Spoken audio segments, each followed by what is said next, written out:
Ang buong akala ni Danica kapag kinasal na sila ni Alvin, yun na ang simula ng masaya at maayos nilang pagsasama. Ngunit may mga tao pala sa paligid nila na hinihintay lang silang masira. Lingid sa kaalaman ni Danica, kinamumuhian siya ng kanyang best friend na si Katrina. Ginawa nito lahat upang sila ay masira. Ginawan siya nito ng issue na talaga namang magiging malaking dagok sa pagsasama nila ni Alvin. Lumamig ang asawa niya hanggang sa nais na nitong mag-divorce sila. Upang saktan ng matindi ang ex-husband niya, pinalabas niyang pina-abort niya ang anak nila dahilan para mas mamuhi sa kanya si Alvin. Ngunit hanggang kailan nga ba niya maitatago ang anak niya sa kanyang ex-husband? Ating alamin ang buong kwento. Abala si Danica sa pag-ayos sa mga gagamiting kasangkapan para sa nalalapit na celebration ng promotion ni Alvin sa pagiging chairman nito sa company ng kanyang biyanang lalaki. Ang asawa kasi niyang si Alvin ang nais nitong magpatuloy sa company. Hindi naman ito only child, sadyang ito kasi ang mahilig sa business. Housewife naman si Danica. May ilang taon na rin sila ni Alvin bago sila nagdesisyong magpakasal. Sa ngayon, wala pa silang anak pero willing naman silang maghintay kung kailan ba sila mabibiyayaan. Hindi naman ito issue sa kanilang mag-asawa. Wala rin silang pinag-aawayan kahit pa sa maliit na bagay. Maintindihin kasi si Danica, lalo pa nga at alam naman niyang mahal na mahal siya ni Alvin. Ang mga magulang nito ay malapit sa kanya. Habang ang magulang ni Danica, hindi niya makasundo dahil sa magulong sistema ng mga ito. Ang ate kasi niya ay nasa magulang niya kahit na may asawa na ito, habang ang ina niya ay labandera at ang stepfather niya ay lasinggero. Ang ina na lamang niya ang kanyang inaalala. Sinusuportahan niya ito. Ngunit ayaw naman ni Danica na abusuhin si Alvin, kaya kung minsan nahihiya siya at sa kaibigang si Katrina pa yung tinatakbuhan niya upang utangan para mabigyan lamang ang kanyang ina. May natapos si Danica, ngunit malabo niya itong magamit dahil ayaw ni Alvin na siya ay magtrabaho. Education ang tinapos ni Danica. Mahal niya ang mga bata, lalo na ang pagtuturo. Kaya lang ay mas minabuti niyang sumunod sa gusto ni Alvin dahil ayaw niyang pag-awayan pa nila yun. Para na rin naaalagaan niya ang kanyang asawa. Love, nakita mo ba yung card ko? Hindi ko kasi napansin kung saan ko nailagay. Ah, sige, hanapin ko, love. Nakangiting sagot ni Danica bago itinigil ang ginagawa niya. Manang Lori, pakisuyo na rin po, patulong ako maghanap ng card ni Alvin. Baka po nakaligtaan na naman kung saan. Nakangiting wika ni Danica. Sige iha, sa silid ka na maghanap, ako na sa ibang parte. Tumango si Danica bago nagtungo sa silid nila. Agad naman niya itong nakita. Black card ito at sa pagkakaalam ni Danica, walang limit ng card na yun. Nandyan pala, love. Sorry na, istorbo pa kita. Niyakap siya ni Alvin. Kailangan ka ba? Mag-shopping ka naman, love. O kaya si mama, ibili mo siya ng mga kailangan niya. Ayos lang, love. Nakakaya naman na pati yun. Sa'yo ko pa iaasa. Hey, kumawala si Alvin sa yakap at hinarap siya. Bakit ka mahihiya sa akin? Asawa mo ko, Danica. At ang pera ko ay pera mo. Kaya wag na wag kang mahihiya sa akin dahil maaari mong gamitin ang pera ko. Dadalaw na lang ako kay mama. Tsaka na lang, unahin ko muna yung celebration para sa pagiging chairman mo. Napakagwapo mo talagang tignan. Puri pa ni Danica habang nakatitig sa kanyang asawa. Tignan mo't nambobola ka pa. Love, paalis na ako, pinipigilan mo pa ako. Kumunot ang kilay ni Danica. Sige na, mamaya na lang. Ayoko. Natatawang tanggi ni Alvin bago siya inihiga sa kama. Ngunit hahalikan pa lamang sana siya nito nang may kumatok sa kanilang silid. Bes, are you there? Si Katrina. Bulong ni Danica. Napabuntong hininga si Alvin. Mamayang gabi, aagahan ko. Bulong pa nito bago siya itinayo. Sige, bulong ni Danica bago binuksan ang pinto. Bes, sorry. Pinagaya ko pa kasi si Alvin. Salamat at nakapunta ka. May katuwang na ako. No problem. Nandyan pala si Alvin. Sumilip si Katrina. Ah, oo, pero paalis na rin. Baba na tayo. Bukas na kamo ang celebration. Tumango siya bago muling napasulyap kay Alvin na busy na sa kausap sa cellphone. Bes, after ng celebration ni Alvin, ayain naman kita next day. Saan naman? Sa party. Invited lang din ako pero gusto ko kasing kasama ka. Wala naman kasi akong ibang kaibigan bukod sa'yo, Danica. Natawa si Danica. Alam mo kaya hindi ka nagkakajowa Kasi lagi kang nakadikit sa akin. Bes, hindi ka na bumabata. Bes, may hinihintay kasi ako. Ngumiti ito na para bang may iniisip. Sino naman? Crush mo ba? Curious na tanong ni Danica. Basta bes, may asawa kasi. Kaya lang sabi nga nila kapag dinaan mo sa matinding laban, makukuha mo. Joke ba yan? Kasi bes, hindi ako sang-ayon. Alam mong may asawa siya. Masama yung iniisip mo. Seryoso si Danica. Hala, napahalakak si Katrina. Ikaw naman hindi ka na mabiro. Bes, ano bang tingin mo sa akin? Ahas?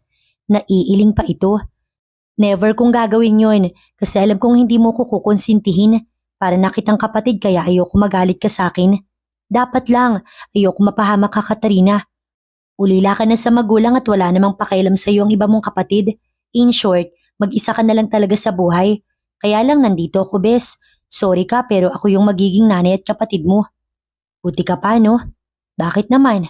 Kunot noo si Danica. Kasi ikaw, kontento ka na. May asawa kang businessman at kung tutuusin, hindi ka na mahihirapan. Mabait si Alvin. Mabait biyanan mo at gustong gusto ka nila. May iba kasi na kapag hindi ka mayaman, iba tingin sa'yo pero sila hindi. Nakakainggit ka sa totoo lang. Malungkot nang umiti si Katrina. Akala mo lang na sobrang perfect. Tama ka sa mabait sila, pero nahihiya pa rin akong umabuso sa asawa ko. Kaya nga sukdo lang manghiram ako sa'yo eh. Huwag lang manghi kay Alvin. Successful ka na sa buhay, bes. Gaya ko isa kang teacher. Ako naiinggit sa'yo kasi nagagawa mong magturo. Samantalang ako, gustong gusto ko pero ayaw ni Alvin. Yan nga ang nakakainggit eh. Kasi ikaw, hindi mo na kailangan mag-work. Pero ako, kala mo lang ayos na buhay ko pero nakakatamad din kaya na palagi nagtatrabaho. Kaya nga maghanap ka na ng lalaki magmamahal sa'yo at yung dadatnan mo sa bahay mo. Lalaki makakasama mong bumuo ng isang masayang pamilya. Naplano ko na, hinihintay ko na lamang na matupad. Kakaiba ang ngiti ni Katrina sa kanya, ngunit wala naman iyon kaya hindi niya napinuna. Bes, kamusta pala? Bakit ba ayaw pa ninyong mag-anak? Pag-iiba ni Katrina sa topic. Hindi naman sa ayaw. Gusto namin pero palaging busy si Alvin, kaya minsan na lang kami nagsisiping. Bulong ni Danica. Pero sabi niya kapag chairman na siya, magpo-focus na kami sa isa't isa. Hindi kaya isa sa inyong may problema? Paano mo naman naisip yan? Sa tingin ko naman wala. Sadyang wala lang kaming oras. Nakaka-offend para kay Danica ang sinabi ni Katrina. Ngunit inintindi niya ito dahil sa sila ay magkaibigan. Sorry bes, concern lang naman ako. Gusto ko na kasing maging ninang. Hayaan mo kapag buntis na ako, ikaw ang unang makakaalam. Ngumiti na lamang si Katrina. Pinagpatuloy na nila ang pag-aayos sa mga gagamitin para bukas. Dumating ang araw na pinakahihintay ni Danica at ni Alvin. Maraming bisita, kaya naman talagang todo asikaso si Danica at si Manang Lori. Katuwang nila ang biyenan niyang babae na masaya rin para kay Alvin. Iha, mukhang busy ang asawa mo. Opo mami, mamaya po'y pagod na yan. Sana nga po wag maglasing dahil siya din po ang nahihirapan. Hindi rin naman pala inom yung asawa mo, kaya paniguradong malalasing agad. Alalayan ko na lamang po mami, kami na po dito, mag-enjoy na po kayo. Hayaan mo na ako at ayokong iwan kayo. Mahirap itong ginagawa mong pag-aasikaso. Susunod, magdagdag na kayo ng kasambahay para hindi mo na kailangang tumulong. Dapat ay nag-i-enjoy ka iha. Ayos lang po, mas gusto ko pong tumutulong. Napakasipag mo talaga iha. Ang parents mo nga pala hindi mo man lang ba inimbita? Lumikot ang mata ni Danica. Susubukan ko pong tawagan pero baka padalhan ko na lang po ng pagkain dahil busy po sila. Pagsisinungaling ni Danica. Ang totoo, hindi niya tinawagan ng mga ito. Alam kasi ni Danica na nakakahiya lamang ang gagawin ng kanyang stepfather at ng ate niya. Ayaw niyang ma-stress pa ang kanyang ina. Ngunit susubukan pa rin niyang tumawag at makiusap na ayusin ang pag-uugali ng mga ito. Manang Lori, sandali lang po. Paalam niya bago lumabas dahil maingay sa loob ng bahay. Tinawagan niya ang kanyang ate. Ilang beses itong nagring bago ito sumagot. Hello? Napatawag ka yata? Ate, si Mama. Mahinahon niyang tanong. Naglalaba pa. Bakit mo na itanong si Mama? Gabi na ate. Naikuyom ni Danica ang kanyang kamao. Sana naman sinabihan mo si Mama na tumigil na't magpahinga. Gusto ni Mama yun, ano bang magagawa ko? Walang choice si Mama. Ayaw kasi niyang umasa sa bigay ko. Kayabang mo talaga. Makapagsalita ka naman kala mo talaga taas mo. Nakapag-asawa ka lang naman ng mayaman. Ate, kapatid mo ko. Bakit ganyan ka sa akin? Dapat nga kampi mo kami ni Mama. Mas okay pa nga si Tito. Ano ba silbi ng stepfather natin? Lasinggero siya't walang naidudulot na tama. Kausap mo ba ang kapatid mo? Narinig ni Danica ang boses ng kanyang stepfather. Iha, baka naman makautang sa'yo.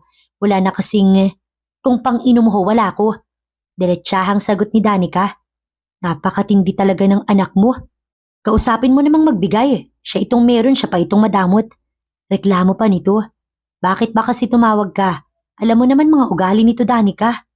Ma, pigil ang hagulgol ni Danica. Sumama ka na sa akin. Pakiusap niya rito. Danica, magiging pabigat lamang ako. Huwag ka na mag-alala sa akin, maayos lang ako.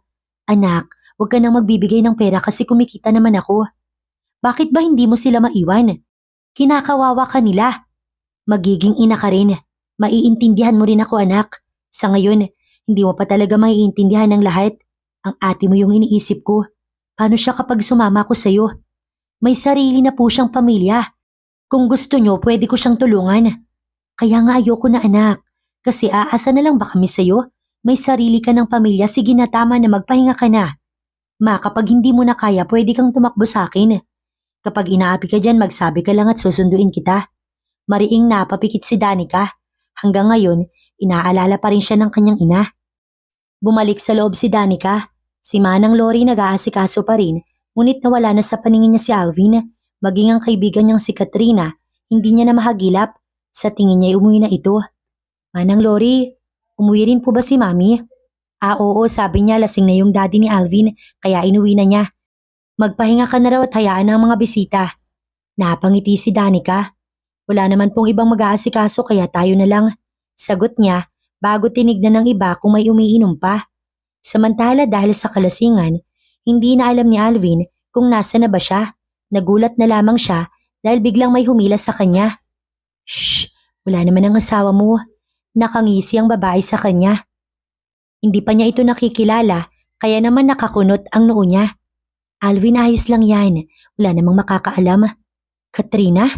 Nahimasmasan si Alvin dahil sa nakilala niya kung sino ang babaeng nakalingki sa kanya. Inuubad na ni Katrina ang kanyang saplot ngunit pinigilan niya ito. Katrina, hindi mo man lang nirespeto ang pagkakaibigan ninyo ni Danica? Ano bang pumasok sa kokote mo? Lasing ako pero alam kong malito. May asawa akong tao, Katrina. Galit si Alvin. Alvin, kahit maging kabit ako ayos lang. Parang awa mo na. Hayaan mo kung mahalin ka. Gagawin ko lahat at kaya rin kitang pasayahin sa kama. Nahihibang ka na ba? Hindi ko ito ipapaalam sa kaibigan mo dahil ayoko siyang masaktan at ayokong masira ang pagkakaibigan ninyo. Itigil mo to, Katrina. Umalis ka sa pamamahay ko. Alvin, pakinggan mo naman. Hindi niya na pinatapos si Katrina. Labas! Dalian mo, Katrina. Bago pa ako mawala sa wish at masaktan pa kita. Luhaang lumabas si Katrina. Napahilot sa sentido si Alvin bago lumabas sa guest room. Hinagilap niya si Danica. Nakita niya itong busy sa pag-aasikaso sa mga bisita. Sobrang nagigilty si Alvin. Naawa siya sa asawa niyang napakalaki ng tiwala sa kaibigan nitong si Katrina. Love? Ha? Kanina ka pa ba nakatitig sa akin? Nakatayo ka lang kasi dyan. Hindi. Nahilo lang ako. Love, gusto ko nang magpahinga. Gusto mo ba ihatid na kita? Gusto kong katabi ka. Isinubsob ni Alvin ang kanyang muka sa balikat ni Danica. Manang, kaya mo pa po ba? Pakisabi na lang po na lasing na po si Alvin. Kaunti na lang naman po yung bisita. Pasensya na Manang Lori. Bukas na lamang ang mga kalat. Ipapalinis na lamang po natin. Bilin pa ni Danica bago inalalayan si Alvin. Napangiti naman si Alvin dahil sa napakamaasikaso ng kanyang asawa. Hindi nga siya nagkamali ng babaeng pinakasalan. Pagdating sa silid, humiga na sila ni Danica. Niyakap niya ito at sinubsob ang mukha niya sa dibdib nito. Nakailang tagay ka ba? Hindi ka naman kasi nagiinom eh. Nakalimang shot ako, love. Sagot ni Alvin. Masyado kang mabait para abusuhin. Sambit pa ni Alvin. Love, ano bang sinasabi mo? Lasing ka lang. Ipahinga mo na yung isip mo, sige na. Bukas, first day mo sa pagiging chairman. Napapabayaan na ba kita, love? Alvin, ano bang sinasabi mo? Masaya akong suportahan ka. Huwag ka mag-iisip ng kung ano-ano. Mahal kita at susuportahan kita kahit na saan. Umiti si Alvin. Salamat, love. Di niya kayang lukuhin ng asawa niya. Mahal na mahal niya si Danica. Sa palagay naman ni Danica, naging maayos ang celebration. Ngunit ang pinagtataka niya lang ay hindi niya na nakita si Katrina. Nakiusap pa naman ito sa kanya na samahan itong umattend sa isang party. Kasalukuyang nagluluto si Danica ng almusal. Naisipan niyang tawagan si Katrina, ngunit pinagpaliban niya dahil sa biglang may yumakap sa kanyang likuran. Love, gising ka na pala. Hinaplos niya ang buhok nito. Maupo ka na, patapos na ang niluluto ko. Utos niya sa asawa. Mas gusto ko na kayakap lang ako. Umagang umaga gusto mo nilalanggam tayo. Natatawang wika ni Danica. Wala pa naman si Manang Lori. Love, si Manang Lori nasa laundry. Mabilis lang to, love. Natawa si Danica. Maaga pasok mo. Mamaya na lang bumawi ka. Siguro naman hindi ka nalasing mamaya. Pagbibiro pa niya. Kagabi kasi bagsak ka. Para bang biglang lumikot ang mata ni Alvin. Oo nga. Ngumiti na lamang ito. Tapos na to, love. Mag-breakfast ka na. Call ko lang si Katrina. Si Katrina? Why? Anong bakit, love? May pupuntahan kaming party. Talaga? Saang party? Gusto mo bang samahan kita? Kumunot ang noo ni Danica. Love, para namang takot na takot ka. Wala namang gagawin si Katrina sa akin. Kaibigan ko siya, so don't worry. Nag-aalala lang naman ako sa'yo. Hindi naman sa walang tiwala, pero kasi mas magandang nag-iingat, di ba? Tama ka, pero kaibigan ko naman siya. Sa tingin mo ba gagawa siya ng ikakasakit ko? Para ko ng kapatid ang babaeng yun, kaya don't worry, love. Uuwi akong maayos. Basta kapag may problema, tumawag ka agad. Alam mo kahit nasa importanteng meeting pa ako, darating ako. Mahal na mahal kita, Danica. You are my life. Sweet mo naman. Kapag may sinabi siya about sa kung saan, huwag kang maniniwala. Bilin pa ni Alvin. Sino? Wala, love. Tinutukoy ko ibang tao. Naglipanan na yung mga ahas kaya mag-iingat ka. Ngayon lang naging ganito ang asawa niya kaya naman labis siyang nagtataka. Ngunit ipinagwalang bahala na lamang niya dahil baka nagpapaalala lang talaga ito. Imbis na tawagan na si Katrina, nakaligtaan tuloy niya. Kaya naman nakaalis na si Alvin tsaka pa lamang niya naalala ang kaibigan. Ngunit tatawagan na sana niya si Katrina nang makita niya itong papasok. Bes! Excited nitong tawag. Tinatawagan pa lang sana kita. Natawa pa si Danica.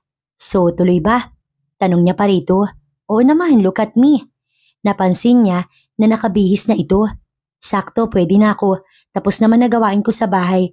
Nakapasok naman na si Alvin sa trabaho. May sinabi ba siya sa'yo? Biglang umiba ang aura ni Katrina. Sabi niya, mag-iingat ako. Tsaka parang warning mga sinasabi niya sa'yo pa ba ako maghihinala kaibigan kita? Ngumiti sa kanya si Katrina. Baka naman kasi pinag-iingat ka niya kasi baka may lumilingkis na sa asawa mo. Bes, maging mapagmatsyag ka. Kahit naman may lumingkis sa kanya, loyal naman ang asawa ko. Natawa na lamang si Danica. Tila ba sumama ang ekspresyon ni Katrina? Oo nga naman, pero hindi mo masabi kasi maraming ahas sa paligid. Pero ayokong paghinalaan siya. Ayoko maliit na bagay pinapalaki ko. Alam mo naman ako, gusto ko hanggat maaari inuunawa ko. Hindi na sumagot pa si Katrina at pinagbihis na lamang siya nito. Pumunta na sila sa party, sakay ang kotseng ginagamit lagi nila ni Danica. Binili sa kanya ni Alvin ang kotse dahil sa ayaw nitong nagko-commute siya. Bes, parang ayokong tumuloy. Nagdadalawang isip si Danica. Bakit naman nandito na tayo? Kasi puro kalalakihan. Bes, ayoko masabihan pa ako ng biyanan ko na kababae kong tao. Ganitong party yung pinupuntahan ko. Sorry talaga pero ayoko. Gusto mo hintay na lamang kita dito sa labas. Lumungkot si Katrina. Danica, pinangako mong sasamahan mo ko kahit na magpakita lang tayo tapos saglit lang. Hindi talaga mapahindian ni Danica si Katrina. Sige pero sandali lang. Oo bes, paminsan-minsan ayos lang naman itong party. Sabi pa ni Katrina bago siya hinila para pumasok sa loob. Hawak siya ni Katrina. Dito tayo. Wait mo ko, hanapin ko lang yung nag-invite sa akin. Sige, bilisan mo lang. Wala kasi akong kakilala dito. Bilin pa niya, nanginitian ni Katrina. Ilang minuto pa, bumalik na ito at may dalang alak. Nakita mo ba? Sabi ko saglit lang tayo pero bes, sayang naman yung mga alak kaya kumuha na ako ng isa. Natatawa pa nitong sagot. Inumin natin tong isa tapos uwi na tayo. Pero Kat, hindi ako umiinom. Ayoko umiinom dahil magdadrive pa ako. Tanggi ni Danica. Alam mo, Bes, ang KJ mo, naman pwedeng isang shot ka lang. Ibinigay ni Kat sa kanyang isang basong may laman ng alak. Isang shot ka na lang kasi nga hindi ka naman nagiinom. Sige, pagbibigyan ko yung kakulitan mo pero isa lang ha. Walang nalalasing sa isang tagay. Ito ang nasa isipan ni Danica. At isa pa, hindi naman siya mahinang uminom. Umiinom naman siya, ngunit occasionally lang talaga. Ayos, ako naman. Malawak ang ngiti ni Katrina. Naginit ang pakiramdam ni Danica dahil nga sa matapang na alak. Minom siya ng juice bilang chaser upang mawala ang gumuhit na pait ng alak. Ubusin mo na yan, uwi na tayo. Sabi pa niya kay Katrina na nakangiti lang sa kanya. Mukhang masayang masaya ka. Takang tanong niya sa kaibigan. Palagay ko kasi makukuha ko na yung gusto ko. Talaga? Ano naman? Nakaramdam ng hilo si Danica. Kat, nahihilo ko. Oh, isang tagay ka lang naman ah. Oo, pero bigla ko nahilo. Natatakot na sabi ni Danica. Kakapit sana siya kay Katrina, ngunit lumayo ito. Kat, ano bang nangyayari? I don't know. Sorry Bes, pero ayokong habang buhay maiwanan mo. Katrina, ano bang sinasabi mo? Please, tulungan mo ko, nahihilo ko. Don't worry, may tutulong na sayo. Ngumisi ito't iniwanan siya roon. Miss, kami nang bahala. Nakangisi ang lalaki nagsalita. Napansin ni Danica na hindi lang iisang lalaki ang may balak kumuha sa kanya. 5 kalalakihan na nakainom na. No! Kinarga siya ng isang lalaki at balak yata siyang dalhin sa kung saan. Nilabas kasi siya ng mga ito. Mukhang pagsasamantalahan siya sa madilim na lugar. Paano itong nagawa ng kaibigan niya? Paano ito naatim ni Katrina gayong napakalaki ng tiwala niya rito? Mga hayop kayo. Hayop ka, Katrina. Malakas ang paghagulgol ni Danica. Sino bang mag-aakala na ang itinuring niyang kapatid ang magtatraidor sa kanya? Nagtiwala lang siya bilang kaibigan ni Katrina. Hindi niya alam, ito pala ang plano nito. Ngayon, naniniwala na siya sa kanyang asawa. Ngunit paano na? Huli na ang lahat. Sa malabis na pag-iyak, nawalan ng malay si Danica. Manang Lori, si Danica po. Masayang umuwi si Alvin. Si Danica agad ang tinanong niya kay Manang. May pasalubong kasi siya dito. Iho, kasama niya si Katrina. Hindi pa sila umuwi. Po? Oo, kanina pa sila umalis. Sige po. Agad na tinawagan ni Alvin si Danica, ngunit hindi naka-open ang cellphone nito. Kaya naman no choice siya kundi tawagan si Katrina. Agad naman itong sumagot. Hello? Si Danica ba? Kasama mo pa? Ha? Hindi ba umuwi? Sabi ko mauna na ako kasi may klase pa ako kinabukasan. Sabi naman niya susunod na siya. May kausap lang siyang lalaki na mukhang close na niya. Hindi gagawin ni Danica yun. Hindi siya magpapaiwan dahil ikaw ang kasama niya. At wala siyang ibang kakilala doon. Pinag-iisipan mo ko? Alvin, hindi ko kayang ipahamak ang kaibigan ko. Choice niyang magpaiwan. At sa tingin ko, she's old enough para malaman ang ginagawa niya. At sabi naman niya nagpaalam siya. Oo, nagpaalam siya pero sa pagkakaalam ko sabi niya uuwi din siya. Gusto mo bang samahan kitang balikan siya? Nag-aalala din naman ako. Sige. Binabana niya ang tawag. Dinaanan niya si Katrina upang samahan siyang sunduin si Danica. Katrina, bumalik ka. Bati ng isang lalaki kay Kat. Oo, may hinahanap lang kami. Nakita mo ba yung kaibigan ko na kasama ko kanina sa party? Nakadress siya at nakainom na rin. Si Danica ba? Tanda ko, siya yung pinakilala mo kanina. Oo, nandito nga siya kanina. Kaya lang may kasama siyang lalaki kanina at lumabas sila. Nakuyom ni Alvin ang kamao niya. Baka pinagsamantalahan yung asawa ko tinakot. Pwede bang wag kang sumigaw, Alvin? Malabo ang sinasabi mo. Matino yung asawa mo nung lumabas siya. 5 lalaki pa nga yung nag-escort sa kanya pero kalaunan, isang lalaki sinamahan niya. Ano bang pumasok sa utak ni Danica? Galit na sambit ni Katrina. Hindi pa rin ako naniniwala. Patingin akong CCTV para malaman ko kung nasa ng asawa ko at sino kasama niya. Sira ang CCTV dito kaya wala ka nang mapapala pa. Bakit ba ayaw mo maniwala? Anghel ba asawa mo? Isang malakas na suntok ang iginawad ni Alvin sa lalaki. Huwag mong pagsasalitaan yung asawa kung tarantado ka. Alvin, tama na. Saway ni Katrina. Ngunit tumunog ang cellphone nito at nagulat nang buksan ng cellphone. Bakit? Si Danica may kasamang lalaki. Ipinakita ito ni Katrina sa kanya. Ano bang ginagawa niya? Nasuntok ni Alvin ang pader, dumugo at nasugat ang kamao niya. Bakit niya ako ginanito? Umaagos ang luha ni Alvin. Shh! Baka naman may reason siya. Pakinggan mo muna. Wala sa sariling sumakay ng kotse si Alvin. Yahatid na kita. Hintayin ko na lamang siya sa bahay. Lingid sa kaalaman ni Alvin na napakasaya ni Katrina dahil sa nagawa nitong masira ang tiwala ni Alvin. Nagising si Danica mula sa mahimbing niyang pagkakatulog. Nagpalinga-linga siya bago sinuri ang kanyang sarili. Natuloy ba yung pagsasamantala ng mga lalaking yun? Ito agad ang nasa kanyang isipan. Gising ka na pala. May dalang tubig ang lalaki at nag-aalala ang ekspresyon. Sino ka? May nangyari ba? Gustong humagulgol ni Danica. My name is Arnold at nakatira ako malapit dito. Nakita kita kagabi na pinagtutulungan ng 5 kalalakihan. Nawalan ka ng malay pero ako na nagsasabi sa'yo na walang nangyari sa'yo. Hindi ka nila nagalaw. You're safe now. Diyos ko, maraming salamat. Luhaan si Danica. Paniguradong hinahanap na ako ng asawa ko. Tulungan mo ko makauwi. Samahan mo kong ipaliwanag sa kanya lahat. Ikaw ang saksi ko, Arnold. Parang awa mo na. Tinraidor ako ng kaibigan ko. Natutop ni Danica ang kanyang bibig. Isa pa ito sa masakit na dinadala niya. Ang ginawa ni Katrina sa kanya. Ipinababoy siya nito nang wala man lang pag-aalinlangan. Oo naman, don't worry. I'm willing to help you. Sa nakikita ko, biktima ka dito. Payo lang, miss. Don't trust too much kahit pa kaibigan mo. Ngayon alam ko na. Napayuko si Danica at patuloy na umiyak. Nagayos mo na siya bago nakiusap kay Arnold na iwi na siya sa bahay. Pagtapak pa lang niya sa sala, nakita niya na si Manang Lori na namumugto ang mata at napapailing. Manang Lori? San ka ba galing na bata ka? Ang asawa mo umuwi kagabi, iha, pero iba yung aura niya. Hindi siya natulog at hanggang ngayon nagiinom pa rin siya. Ano bang pinag-awayan ninyo? Manang Lori, hindi ko po ginusto ang nangyari. Kausapin mo na siya, sige na.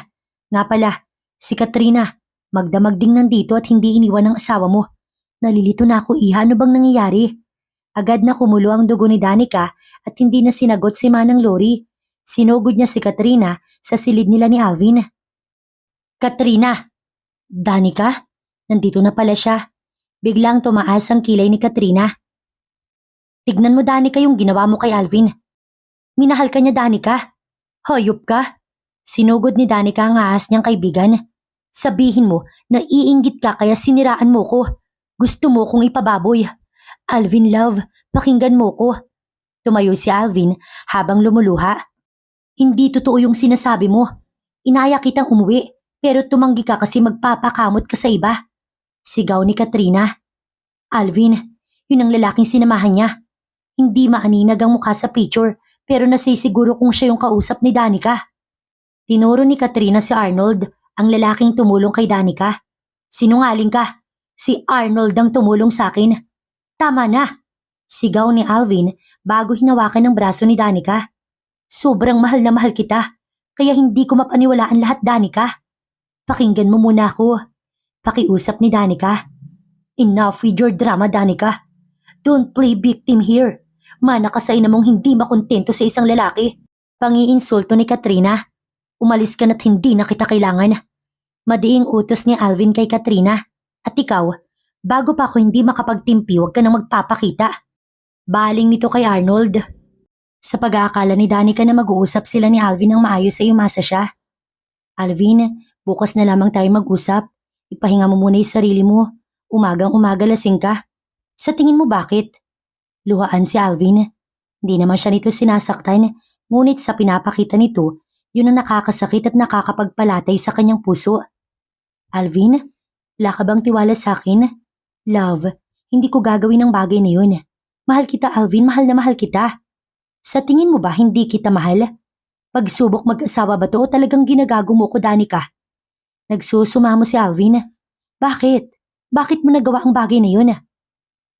Tama ka, Alvin. Tama ka tungkol kay Katrina. Traidor nga siya. Sana naniwala ako. Aminin mo na lang parang awa mo na. Baka sakaling mapatawad pa kita't maayos pa natin to. Tumalim ang titig ni Danica. Bakit ako aamin sa kasalanang hindi ko ginawa? Nilason na rin niya yung utak mo. Inahas ka na ni Katrina. Danica, may mga litrato. Bakit tinatanggi mo pa rin? Buwisit na litrato na yan. Walang katotohanan sa mga yan. Ibang anggulo yung pinapanigan mong paniwalaan. Sa tingin mo magtitiwala pa ako? Naging tapat ako, Danica. Lasing ako't sinubukan niya ako landiin pero hindi ko hinayaan dahil mahal kita. Ano ka mo? Nilandi ka niya?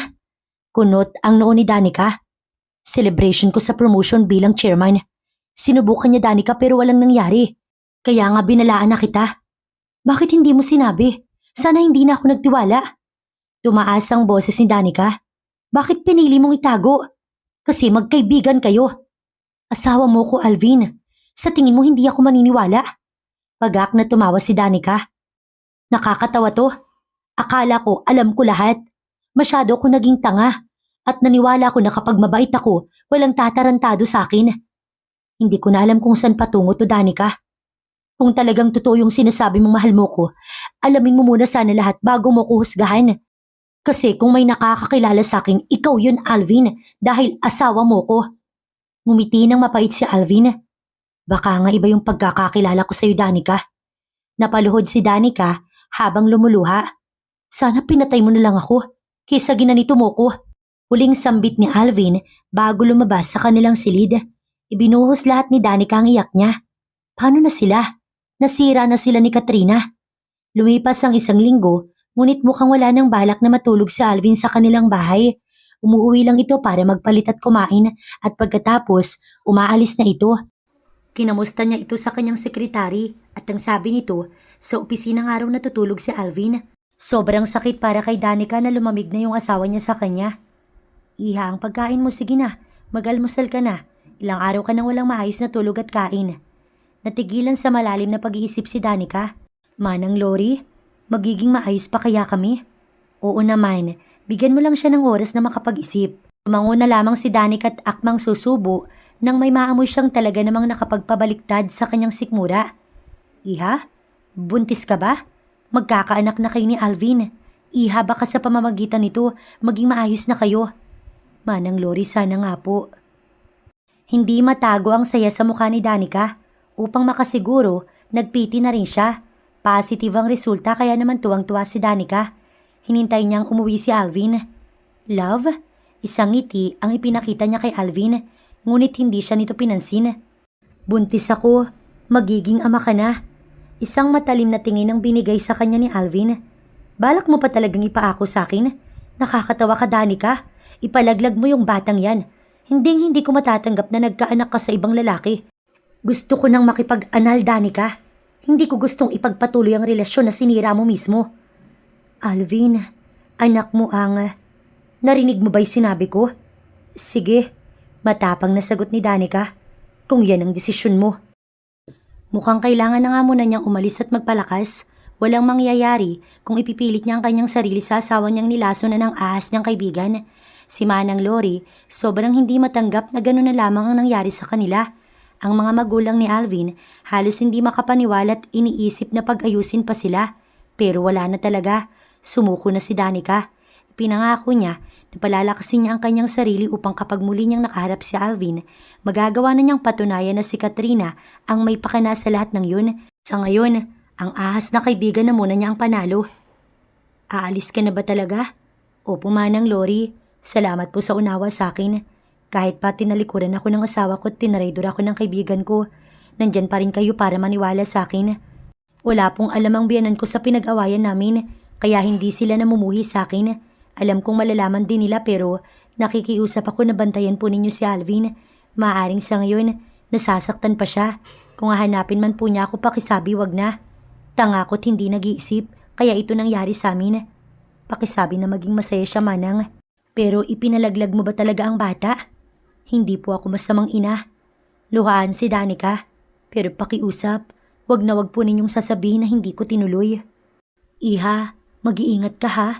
Tumango si Danica bago lumabas na sa mansyon, dala ang kanyang maleta. Pasakay na sana siya sa taxi nang may tumawag sa kanya. Danica? Ngumiti siya kay Alvin. Ginawa ko na ang gusto mo at wala nang dahilan para manatili ako. Dalhin mo habang buhay ang konsensya na pinapatay mo yung sarili mong anak. Danica, nabigla lang ako. Naniniwala kong anak ko yung bata. Pakiusap, Sabihin mong hindi tinuloy ang sinabi ko. I did. Hinaplos niya ang mukha ni Alvin. Sayang yung luha mo para sa walang kwentang gaya ko. Paniwalaan mo na yung gusto mo. Pumasok na si Danica sa taxi. Nakita niyang lumuluha si Alvin. Sobrang sakit sa kanya na ito ang kahihinatnan ng pagtitiwala niya. Ngunit kailangan niyang mag-move on at maging malakas. Samantala ay sa ina niya siya umuwi. Gulat na gulat pa nga yung ate niya at ang walang kwenta niyang ama-amahan. Napauwi ka dito. Ayaw na sa'yo ng asawa mo? Natatawang tanong ng kanyang kapatid. Wala kang alam. Tanging sagot niya. Baka naman may ginawa kang kalukuhan. Isa ka pa.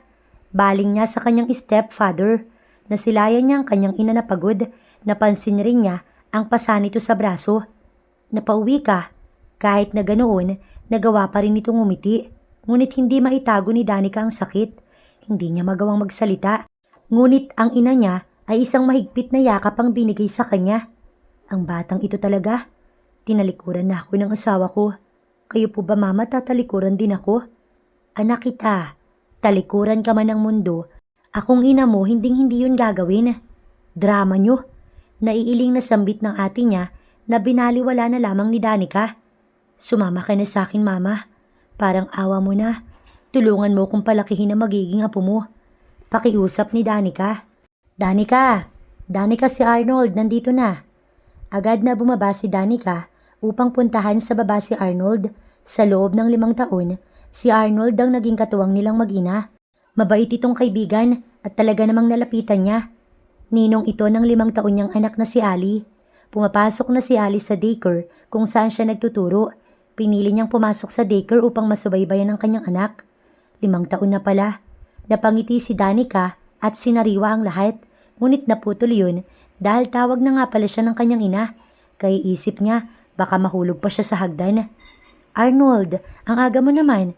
Kaya lagi kang inaabangan ni Allison kasi alam niyang darating at darating ka. Natatawang sabi ni Danica bago pinisilang pisngi ng anak niya. Ikaw naman, baling niya sa anak. Huwag pasaway sa ninong Arnold. Hintayin mo din ako makabihis, okay? Arnold, pasensya na hindi pa ako nagbibihis kasi akala ko bandang tanghali pa tayo pupunta sa mall. No, it's fine. Take your time. Gusto ko lang ayain kayo kasi Saturday at pare-parehas tayong walang trabaho. Si tita ba sasama? Tanong pa ni Arnold. Ma, sumama ka naman. Aya ni Danica. Palagi ka nalang nakakulong sa bahay. Bored na bored ka na. Ayaw mo bang sumama? Anak, dito na lang ako. Ngumiti pa ito sa kanya na para bang may ipinahihiwatig. Moment ninyo yan. Tsaka mas gusto kong manood ng K-drama. Mama talaga kung anong iniisip sa amin ni Arnold. Ma, best friend ko po si Arnold. Natatawa niya pang sabi.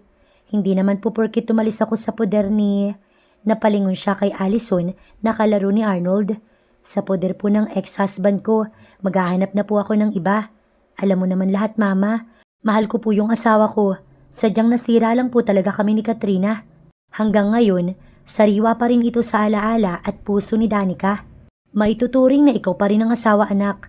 Hindi pa kayo totally hiwalay. Kasal ka pa. Alam mo, may habol ka sa ari-arian ninyo. Pwede mo siyang kasuhan kung sakaling may iba na siyang kinakalantari. Nasa batas yan. Pero ako po yung nagdesisyong umalis. Umalis po ako kasi ramdam kong wala akong magagawa dahil nalaso na yung utak niya. Napatawad ko na po yung asawa ko. Parehas po kaming biktima ni Kat. Ngunit kung malalaman kong si Katrina ay kinakalantari niya, baka nga wala ng pag-asa para sa amin. Hindi ko na po siya kayang patawarin at may malaking dahilan na ako para hindi talaga ipakilala sa kanyang bata. Gusto niyang ipalaglag ang anak niyo. Yun palang anak nakakamuhi na. Naiintindihan ko po kung bakit ganun ang dating sa kanya. Tanga na po kung tanga pero naiintindihan ko po dahil asawa ko siya. Pero hindi po siya basta-basta makakapasok muli sa buhay namin. Paninindigan ni Danica. May puwang pa rin ang asawa niya sa kanila kung mapapatunayan itong nagsisisi ito. Hindi naman nawala ang pagmamahal ni Danica sa kanyang asawa. Sadyang nung panahon na yun ay namamayani pa ang galit sa puso niya at ang sakit. Mama, tara na po. Naputo lang seryosong usapan nilang mag-ina. Sige anak, una na kayo sa kotse ni Ninong. Bihis lang ako. Nakangiti niyang sagot bago umakyat na sa hagdan patungo sa silid niya. Masayang masaya si Ali dahil makakagala na naman ito. Hawak kamay silang mag-ina habang lumalakad sa mall upang tumingin-tingin sa maaaring mabili. Ngunit napagod si Ali, kaya naman nais nitong magpakarga kay Arnold. Ayan ka na naman sa pakarga sa ninong mo. Naiiling na sabi ni Danica. Mabigat si Ali. Bulong pa niya kay Arnold. Ayos lang, ibili kaya natin siya ng damit. Arnold, sakto lang kasi yung budget ko. Pangbili lang ng toys. Sa damit, marami-rami pa naman siyang mga bago. Libre ko na, don't worry. Ninong naman niya ako. Pag-i-insist ni Arnold. Bahala ka na nga, basta wag mong i-spoiled si Ali. Ayoko masyado siyang i-spoiled, kahit pa iisang anak lang siya. Bilin pa ni Danica. Ya, ako nang bahala, Danica. Ako second dad niya, remember? Natatawang tanong pa ni Arnold. Si Arnold naman talagang tumayong ama kay Ali. Hindi yun kinakalimutan ni Danica. Kung wala si Arnold, baka tuluyan na siyang sumuko kahit pa kasama niya ang kanyang ina. Sobrang saya nga ni Danica nang sumama sa kanyang ina niya nang lumayo siya. Hindi na siya naglumuhod pa. Nakiusap lang siya na tulungan siya kay Ali at walang atubiling sumama ang ina niya kahit pa naiwan ito yung ate niya at ang stepfather niyang mapang-abuso. Masaya din si Danica na nakawala ng ina niya sa lalaking yun. Napasulyap si Danica sa anak niyang masayang-masaya na nilalaro ni Arnold. Ang kinakatakot lang naman ni Danica ay pag dumating ang time na maghanap ito ng ama. Paano niya ito ipapaliwanag? Umaasa pa naman si Danica na maayos ang pamilya nila, lalo pa ngayon na may anak na sila ni Alvin. Ngunit paano mangyayari yun kung hindi naman sila nito hinahanap at nakapagbitiw na rin siya ng salita na talaga namang nasisiguro niyang dadalhin ni Alvin hanggang sa mamatay ito. Dahil sa kagustuhan niyang damhin ni Alvin ang sakit na nararamdaman niya, nagawa niyang itago ang anak nila. Sino ba namang hindi masasaktan kung kamuntikan ka ng mababoy pagkatapos hindi ka paniniwalaan ng asawa mo? Sobrang dinudurog ang puso ni Danica pero wala siyang magawa dahil kasalanan din niya. Naniwala siya sa kaibigan niyang ahas. Nagpalingki sila kaya naman ito ang kinahinatnan. Ngunit kung may pag-asang maayos sila, hindi iyon sasayangin ni Danica. Ngunit kailangan ni Alvin na patunayan ang sarili niya. Habang naglalaro si Ali at Arnold, nagpa siya si Danica na maglibot-libot. Hindi pa siya nakakalayo nang may mabangga siyang babae. Natapunan siya nito ng juice, ngunit siya ang nagsorry dahil hindi nga siya nakatingin sa dinadaanan. Pasensya na miss. Tanga ka kasi. Tumaas ang kilay ni Danica bago sinulyapan ng babae. Katrina? Hindi ko alam na pwede pala sa mall ang ahas. Danica, nagkita na ba kayo ni Alvin? Why? Takot ka? No, tinatanong ko lang. Baka kasi manggulo ka pa. For what, Katrina? Sa tingin ko dapat kang matakot. And why would I? Nakuha ko na yung CCTV videos kung paano mo ko tinraidor na punyeta ka. Gigil, ngunit mahinahon pa rin si Danica. Pero kalma kasi wala pa akong balak ilabas. Gusto ko kasing magmakaawa ka muna sa akin. No way, sinungaling ka. Sasampalin sana siya ni Katrina. Oops, sinalag niya ang kamay ni Kat. Ibabalik kita kung saan ka nararapat. Banta ni Danica bago sinampal ng malakas si Kat. Simulan ka ng kabahan dahil maniningil na ako, Katrina. Na-miss kita, bes. Nakangising sabi pa ni Danica bago tinalikuran si Katrina. Manang Lori, pakisabi na wala po munang istorbo sa akin. May mahalaga akong gagawin. Kahit sila mom and dad pa ang dumating, pakisabi na hintay na lang ako lumabas. Bili ni Alvin bago pumasok sa kanyang mini office. Agad na inilapag ni Alvin ang laptop na dala niya sa table. Mariin siyang pumikit at isinandal ang sarili sa swivel chair. 5 taon na ang lumipas ngunit hanggang ngayon, wala pa rin siyang masagap na balita kay Danica. Talagang ang pinagtaguan na siya nito at mukhang wala na itong balak na magpakita. Nakailang balik siya sa bahay ng ate nito, ngunit maging ang kapatid nito, walang alam kung saan naroon si Danica at ang ina nito. Walang araw na hindi siya nangungulil at nagsisisi habang gabi-gabing umiiyak at tinatanong sa kanyang sarili na bakit niya hinayaang umalis ang asawa niya. Bakit niya ito inutusan na magpa-abort at hindi man lang niya ito pinaniwalaan? Masyado siyang nagpabulag sa sakit na nararamdaman niya. Ngunit tao lang naman si Alvin, may karapatan siyang masaktan at magdamdam. Matibay ang ebidensyang ipinakita sa kanya ng mga panahon na yun, kaya naman mabilis siyang nilamon ng galit. Kamusta na kaya yung ex-wife niya? Masaya ba ito? Kumakain ba ito ng tama? Kasi siya, hindi na alam ni Alvin kung saan patungo ang buhay niya dahil sa konsensya niya sa pagkawala ng baby sana nila ni Danica. Siya ang nag-udyok kay Danica na ipalaglag ang bata. Huli na para magsisi siya. Gusto pa sana niyang ayusin ang relasyon nila, Ngunit nahuli na siya dahil nakapagdesisyon na si Danica na umalis at kung magkikita man ulit sila, nais niyang lumuhod at humingi ng tawad. Gagawin niya lahat at kalilimutan niya lahat ng nangyari. Handa na siyang iwaksi sa isipan niya kung nagkamali man si Danica. Makita lang sana ulit niya ang kanyang ex-wife. Uli niyang bubuuin ang puso nitong siya rin naman ang dumurog. Katrina, bawal nga! Naputo lang malalim na pag-iisip ni Alvin nang marinig ang sigaw ni Manang Lori. Agad na tumayo si Alvin at lumabas. What is happening? What are you doing here, Katrina? Alvin, gusto ko lang kamustahin ka. Pinilit ngumiti ni Katrina na para bang may kaba ito. Kamusta araw mo? Lumabas ka ba or nagpunta ka ba sa mall? Bakit ba? Ano ka ba? Imbestigador? Takang-taka si Alvin. Alvin, kinakamusta lang kita. Buwisit tong matanda na to, binabawalan pa ako. Duro ni Katrina kay Manang Lori na hindi nagustuhan ni Alvin. Tigilan mo na yung pagpunta sa akin at wag na wag mong babastusin si Manang. Dinuro rin niya si Katrina. Kasalanan mo lahat. Sana, hindi ako nagpasulsul sa'yo. Tigilan mo na ako, Katrina, dahil wala ka mapapala sa akin. Madiing wika ni Alvin. 5 taon na, Alvin. Ako lagi yung nasa tabi mo at wala naman na kayong anak kaya walang dahilan para maging miserable ka. At sino ka para utusan ako sa kung anong dapat kong maramdaman? Concern lang naman ako sa'yo kasi hindi naman fair na ikaw yung hindi masaya imbis na yung babaeng yun. Huwag mo siyang hayaang maapektuhan ka. May nilabas na litrato si Katrina. Here, take a look, Alvin. Sinabi ko na sa'yo na lalaki niya si Arnold. Ayan, magkasama sila sa mall kanina. May bata pa nga silang karga at sa palagay ko, anak na nila yun. Nakuyong ni Alvin ang kamao niya. Alam mo kung nasan siya? Ginagago mo ba ako? Ilang taon ko na siyang hinahanap and this time, sa kanya na ako makikinig at hindi sa'yo.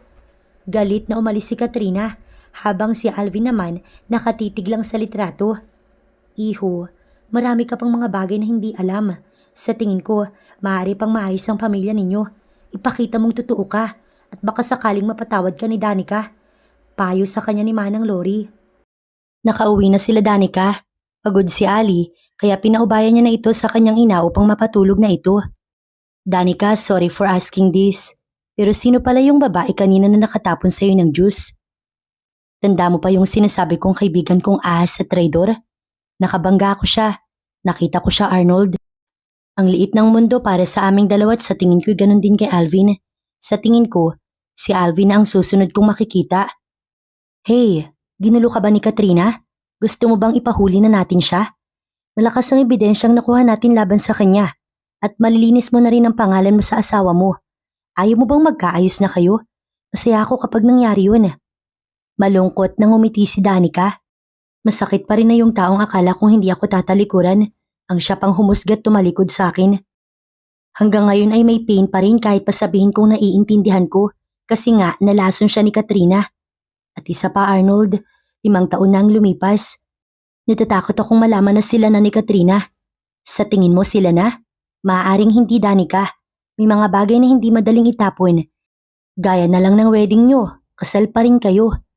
Ang sabi niya, magpa-file na siya ng annulment. Sa tingin ko, hahanapin niya ako para sa annulment, Arnold. What if magpakita ko? Sa tingin ko masasagot lahat kapag muli kaming nagkita. Dadahilan ko na lamang ang annulment upang hindi niya ako mahalata. Para naman kay Katrina, magsisimula na ako maningil. Lilipat ako sa school kung saan siya nagtatrabaho. Ngumiti si Danica. Paluluhurin ko yung babaeng yun at tatakutin hanggang sa hindi niya na magawang matulog ng mahimbing sa gabi. Ipaparanas ko sa kanya ang sakit na pinaranas niya sa akin. Tama, Danica. Lumaban ka. Ikaw naman ang magpapahirap sa kanya at ikaw naman ang sisira sa kanya. Tumango si Danica. May tanong lang ako. Ano yun? Mahal mo pa ba yung ex-husband mo, Danica? Hindi agad nakasagot si Danica. Arnold, sinabi ko na rin ito kay Mama. Hindi mawawala yung pagmamahal ko sa asawa ko. Kung makikita ko yung sensiridad niya, muli ko siyang papapasukin sa buhay ko at ipapakilala ko ang anak namin. Masaya ako kapag nangyari yan. Napaka-supportive talaga ni Arnold. Hindi siya nagkamali ng kaibigan. Ilang minuto pa silang nag-usap bago nagpaalam na itong uuwi na.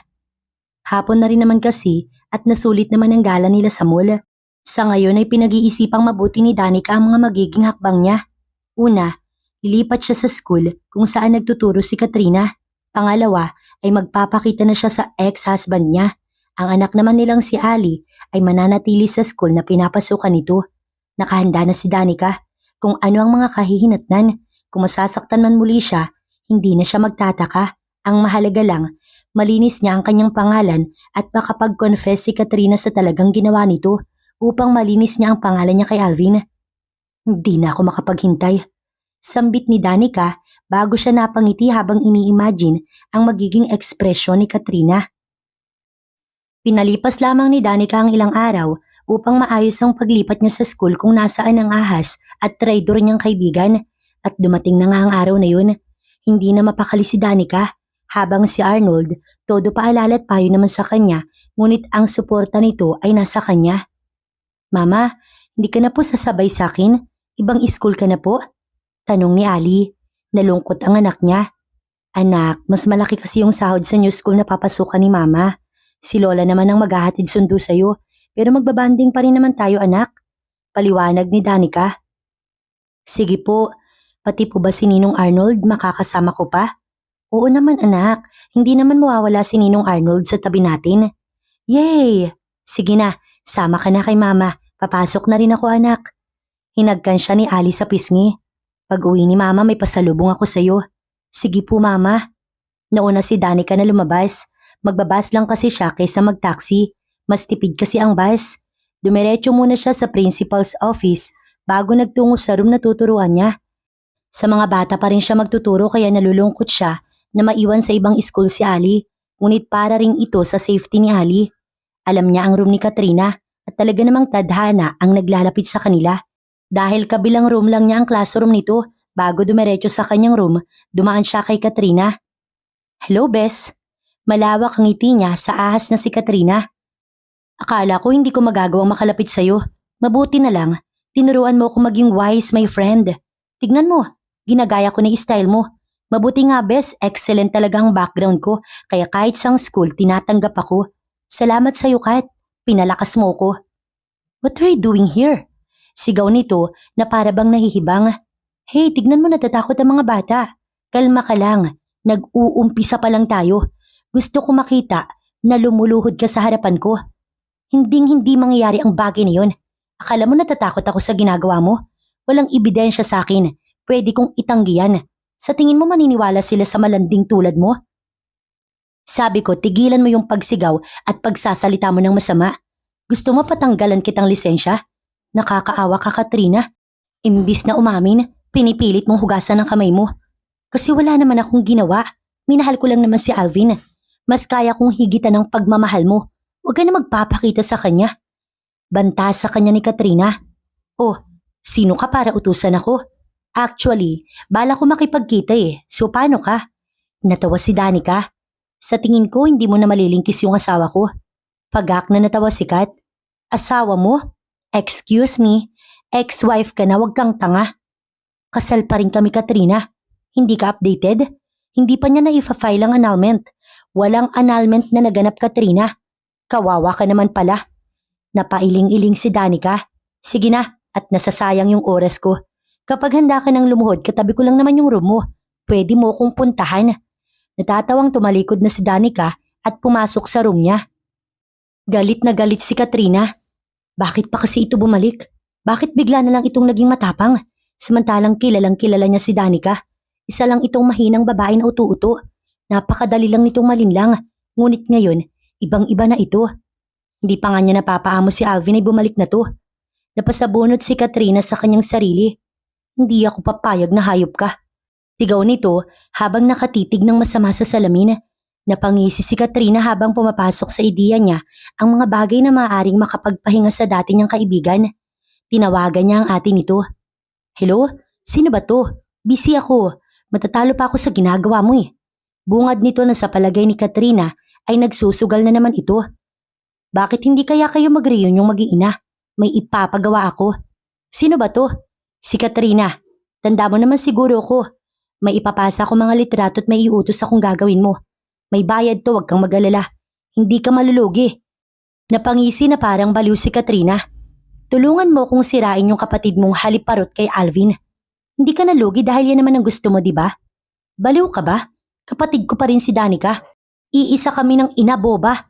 Tantanan mo si Katrina. Naiinis ako sa kapatid ko pero hindi ako tulad mo. Mariing napapikit si Katrina dahil sa sobrang inis. Pinatay niya ang tawag bago nagpigil na maibato ang kanyang cellphone. Paano na? Paano niya maiisahan si Danica? Babagsak man siya ay dapat nakasama niya ito. Hindi ako papayag na ako lang, Danica. Parehas tayong babagsak sa impyerno. Nakangising sambit ni Katrina bago inayos ang kanyang sarili. Hapon na at balak na sana ni Danica na puntahan si Alvin, ngunit ipapahinga na lang muna niya. Sa susunod na araw na lamang siguro dahil hindi naman siya nagmamadaling makita ang dating asawa. Lalagpasan na sana niya ang room kung nasaan si Katrina nang makita niya ito na kampanting nagtuturo. Pinalakpakan niya ito. Ang galing mo talagang magpanggap. Bilib ako, bes. Natatawang wika niya. Imagine, takot na takot ka na pero look at you. Nagawa mong itago. Ibang level ang actingan mo, Katrina. Iniisip ko tuloy kung anong plano mo. Gusto ko kasing umalis ka na dito eh. Yun ang purpose kung bakit ako nandito. Hindi ako natatakot. Madiing sagot ni Katrina nang lumapit ito sa kanya. Sige, sa tingin ko kailangan kong ipakita na ito sa principal para walang sino mang school ang tatanggap pa sa'yo.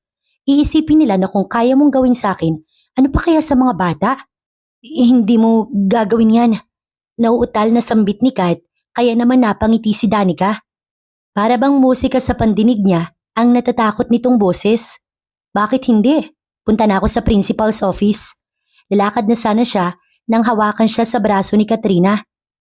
No, please don't, Danica. Huwag ang trabaho ko. Lumaban ka ng patas. Lumaban ka ba ng patas, Katrina? Hindi naman, di ba?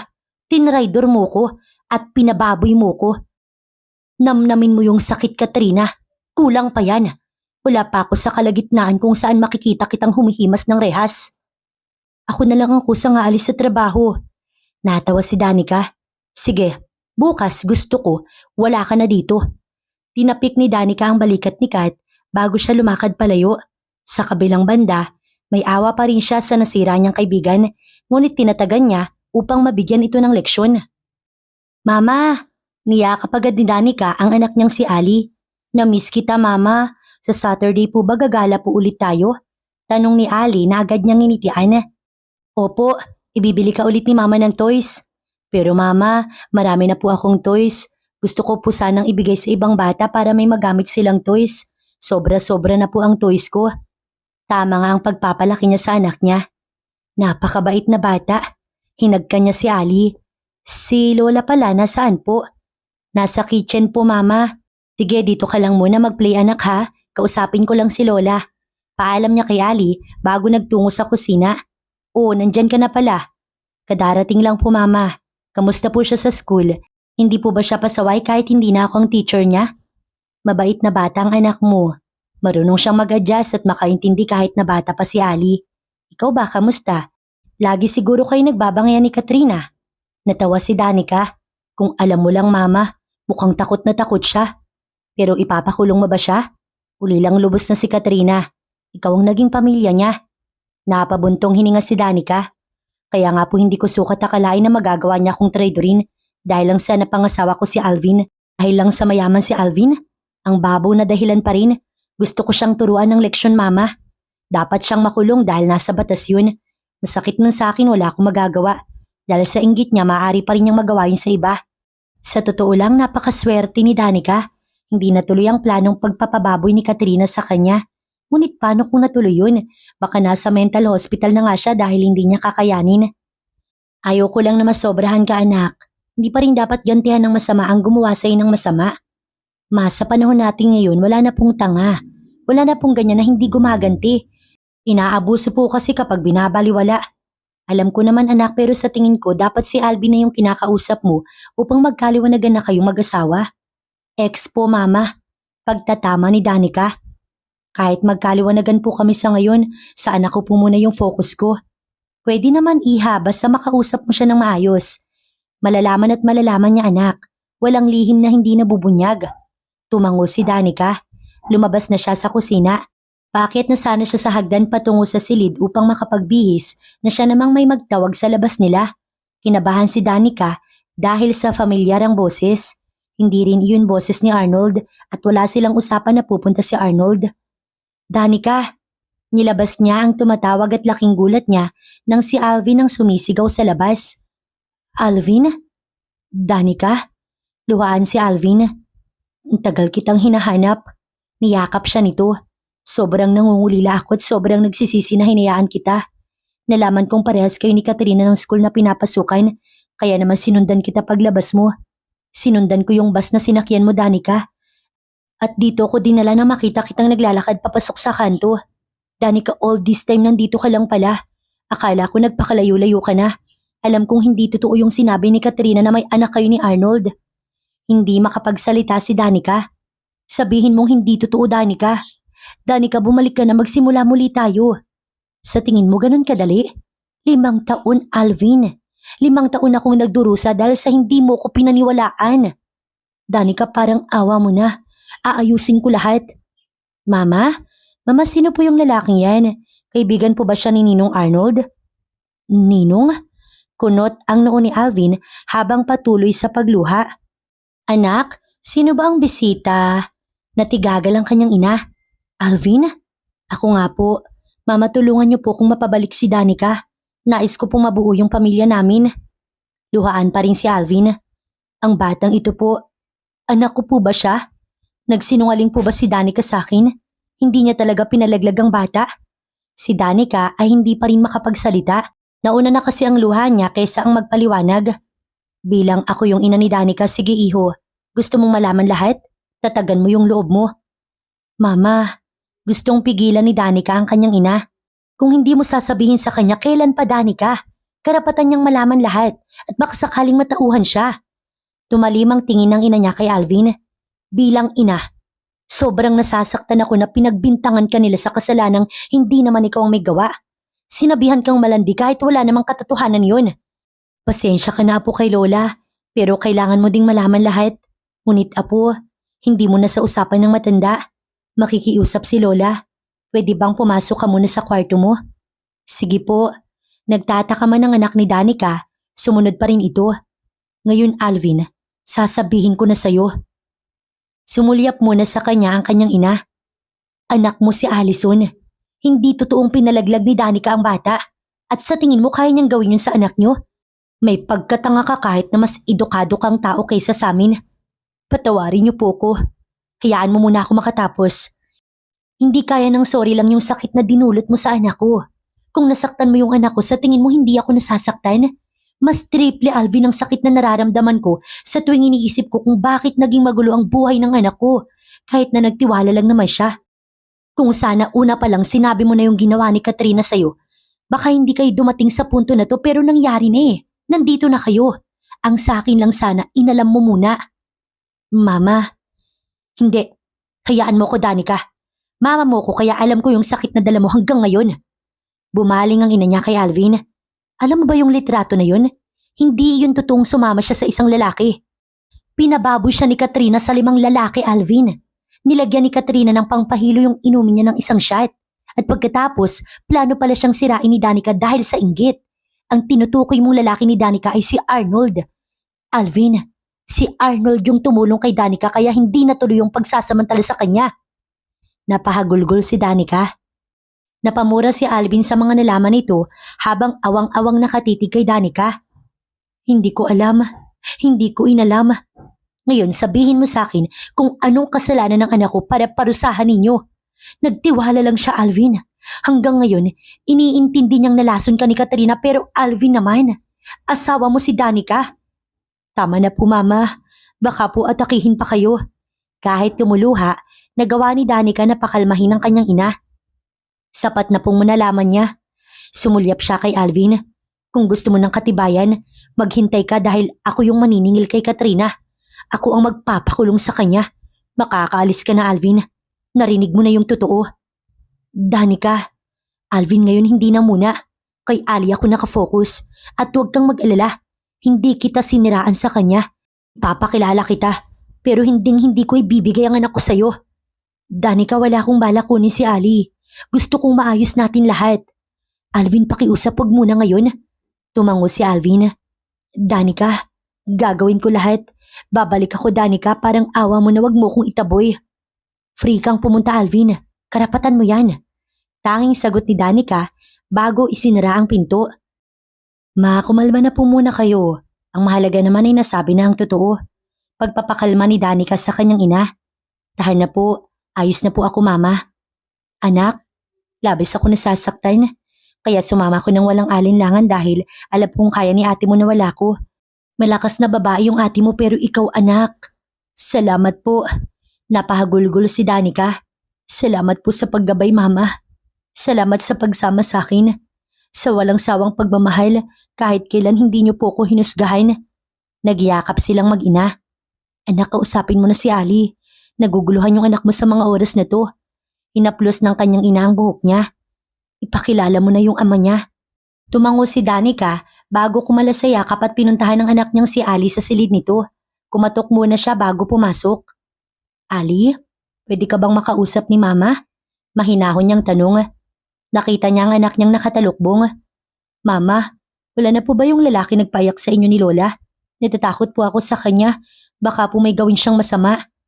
Ali, hindi siya masamang tao. Pinahid niya ang luha ng anak niya. Gusto mo bang makilala si Papa? Pero may Papa na po ako. Si Ninong Arnold po. Napakabuti ni Ninong sa atin. Ngunit anak, iba ang tunay na Papa mo sa kinalakhan mong si Arnold. Ayaw mo bang makilala si Papa? Gusto naman po pero bakit po siya umalis? Bakit po wala siya sa tabi natin, Mama? Pigil ang luha ni Danica. Anak, kasi may naging problema lang kami ni Papa mo. Anak, ayokong itago sa'yo si Papa kaya gusto ko na makilala ka niya. May lolo at lola ka din, parents ni Papa Alvin. Gusto mo bang makilala sila? Mama, magiging happy family na po ba tayo? Babalik na po ba si Papa? Paano po si Ninong Arnold? Aalis na po ba siya kapag bumalik na si Papa? Madaming tanong ang anak niya na nais niyang sagutin. Si Ninong naman, anak, hindi mawawala sa tabi natin. Kahit na pa bumalik si Papa, si Ninong Arnold dadalaw pa din. Bakit kaya hindi mo ipakilala si Papa Alvin kay Ninong? Gawin mo silang magkaibigan. Oo nga po. Napapalakpak si Ali. Gusto ko na pong makilala si Papa. Para din po may maipakilala na akong Papa sa mga kaklase ko. Mabuti na lang at hindi niya tinuruan na magtanim ng sama ng loob si Ali sa ama nito. Sana kagaya lang sila ng bata na madaling magpatawad at napakababaw ng kaligayahan. Sige anak, kapag bumalik si Papa. Tumango naman si Ali sa kanya. Excited na si Danica na manunuyo si Alvin. Ngunit ang hindi niya alam ay ang maaari nitong magawa ngayong alam na nitong pakana lahat ni Katrina ang nangyari. Tapos makausap si Ali, sinubukan ni Danica na tawagan si Alvin. Sumagot naman ito agad. Hello? Garalgal ang boses nito. Makikiusap sana ako, Alvin. Sige Danica, kahit ano. Ayusin mo sana yung sarili mo kapag humarap ka sa anak natin. Pakiusap, wag mo siyang bigyan ng ikakasama ng loob niya. About naman kay Katrina. Ako nang bahalang maningil sa babaeng yun. Hindi niya na hinintay si Alvin na magsalita at binabana niya ang tawag. Pumasok si Danica kinabukasan. Wala na nga si Katrina, ngunit hindi pa rin doon natatapos ang lahat. Alam niyang maaari pa itong mag-apply sa ibang school na hindi niya nalalaman kaya naman ginawa niya na ang plano. Ibinigay niya na sa pulis ang footage at iba pa niyang ebidensya saksi ang kaibigan niyang si Arnold. Sa ngayon ay alam ni Danica na magkaka-warrant of arrest na si Kat. Ito lamang ang paraan para makabayad si Kat sa ginawa nitong paninira sa masaya sana nilang pamilya. Pumasok si Danica dahil hindi naman pwedeng mawalan siya ng trabaho. May anak at ina siyang sinusuportahan. Half day lang naman si Danica kaya tanghali makakasabay pa niya ang kanyang anak sa pananghalian. Nag-focus muna si Danica sa pagtuturo. Ipinauubayan na niya sa pulis ang lahat. Ngunit gusto talaga niyang makitang magmakaawan man lang si Katrina. Kaya oras na mahuli ito, agad niya itong pupuntahan sa kulungan. Goodbye class! Paalam ni Danica sa mga bata na sinusundo ng mga magulang. Hinintay na muna niya makauwi ang mga bata at nang palabas na sana siya, bigla na lamang nag-ring ang kanyang cellphone. Agad niya itong sinagot kahit pa unknown number. Danica, nasa labas ako. Alvin? Oo, sunduin na kita. Kasama ko rin si Ali. Bala ko sanang dumalaw tayo kay Mami. Sana nagpa-schedule ka na. Biglaan naman yata. Ayoko kasing sayangin ang oras at araw. Pasensya na, hindi ko nasabi agad, Danica. Miss ko lang talaga kayo. Ano pa nga bang magagawa ko nandyan na kayo. Pinabana niya ang tawag bago pumunta sa labas kung saan naghihintay ang mag-ama. Mama! Anak, kamustang school? Mama, sinundo po ako ni Papa. Alam mo ba, Mama? Natutuwa yung mga kaklase ko kasi may Papa na ako. Tuwang-tuwa si Ali. Tsaka Mama, sabi ni Papa, makikilala ko na yung iba ko pang lolo at lola. Oo naman anak, mababait din sila gaya ni lola mo. Excited na po ako. Ngumiti si Danica. Napasulyap siya kay Alvin na nakangiti din sa kanila habang nakatitig. May pasok ka di ba? Bakit ka nag-leave? Chairman ka sa company, may tungkulin ka. Pero may tungkulin din ako bilang ama. Mas mahalaga kayo, Danica. Mama, alam mo ba sabi ni Papa, magiging happy family na tayo. Napapalakpak pa si Ali. Bakit mo naman pinapaasa agad yung bata? Bulong ni Danica. Alvin, hindi pa tayo maayos. Nagkaliwanagan tayo pero hiwalay na tayo. Pero gusto ko mabuo tayo, Danica. Love naman, pakiusap, wag mo na akong itaboy. Hayaan mo ko makabawi. Pakiusap, subukan nating buuin ulit ang pamilya natin. Hindi kumibo si Danica. Nagmaneho na si Alvin at naging mabilis lang naman ang biyahe. Sa dating bahay nila sila dumiretso. Bakit dito? Nandito si Manang Lori. Alam ko naman na na-miss mo siya. Tsaka sabi ko kila Mami dito na lang sila maghintay. Nandyan na sila sa loob, tara na. Hinawakan ni Alvin ang kamay niya habang si Ali ay karga. Kung titignan, para talaga silang masayang pamilya. Masaya si Danica. Sino ba namang ayaw na mabuo ang pamilya? Valid naman siguro ang pag-iinarte niya dahil sa pagdurusang dinanas niya sa loob ng 5 taon. Ayaw niyang maging masamang asawa kaya hindi siya nagtanim ng galit kay Alvin. Ngunit malaki talaga ang tampo niya kaya nararapat lang naman sigurong mag-inarte siya. Si Hi to Lola. Utos ni Alvin kay Ali nang salubungin sila ng ina nito. Hello po Lola and Lolo. Apo, niyakap ito ng ama ni Alvin. Ngunit ang ina ni Alvin, si Danica ang niyakap. Iha, pasensya ka na. Hindi ko alam ang nangyayari sa inyo ni Alvin. Ang buong akala namin, hindi lang kayo nagkasundo. Wala po siyang sinabi. Wala iha, walang binanggit ang asawa mo. Lagi lang niyang sinisisi ang sarili niya ngunit ayaw naman niyang magsabi. Ganoon din si Manang Lori, wala rin siyang binabanggit.